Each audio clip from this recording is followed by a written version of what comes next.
Assalamu alaikum wa rahmatullahi wa barakatuh.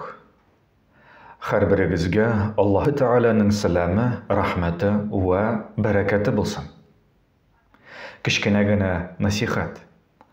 Alloh Robbul Izza so'nggi payg'ambar etib sayladi Muhammad sallallohu alayhi va sallamni. Ул аны kichkinadan uq azirladi payg'ambarlikka. Turli sinovlar bilan, og'irliqlar bilan Alloh taola uni tarbiyaladi. 40 yaşında Peygamberimiz peygamber buldu. Cebrail aleyhisselam aşağı Peygamberimiz Muhammed sallallahu aleyhi ve sellem'ge ingetirgan bula vahiy. Allah Teala Peygamberimizge ko'rsatdi jannatni ve cehennemni. Ул аны кешеләргә җиткерсен итеп, сөйләсен кешеләргә, менә җәһәннәм шушындый, җәннәт менә шушындый дигән ниятләр белән Аллаһы Тәгалә аңа күрсәтте. Пәйгамбәрбез саллаллаһу алейхи ва салламның бер хадис шәрифләрендә әйтеп үтелә җәһәннәм әһелләреннән булган кешеләрнең сыйфатлары. Бу видеоязмада без аларны санап үтәчәкбез.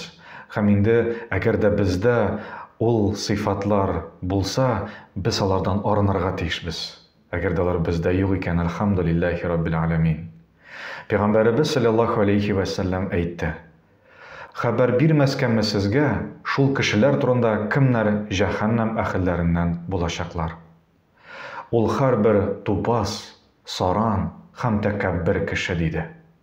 Ошбу хадис китерелә Имам Бухари хадисләре җыентыгында. Әгәр дә бездә шушы сыйфатлар бар икән, без алардан арынырга тиешбез. Күбрәк алар турында хадисләр, аятлар укырга тиешбез һәм үзебезгә сеңдерергә тиешбез, андый булырга ярамый дип. Бит чыннан да Алла сакласын, әлбәттә, теге дөньяда аның өчен җавап кайтарырга кирәк, менә җәһәннәм әһелләреннән булалар дидек.